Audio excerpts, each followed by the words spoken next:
Even though many users have switched to using more modern applications like Microsoft Teams for their communication, email continues to be an important tool for business correspondence for most people. Being able to effectively manage your email and leverage modern tools to plan your day is an important skill in today's modern workplace. In this video, I'll give you an overview of how you can access your email across devices. I'll walk you through some of the important functionality you need to know in Outlook.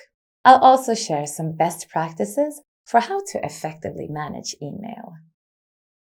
You can access your email using the rich desktop version of Outlook on your Windows computer or Mac, via Outlook on the web by logging in to office.com, or from the Outlook app on your mobile device.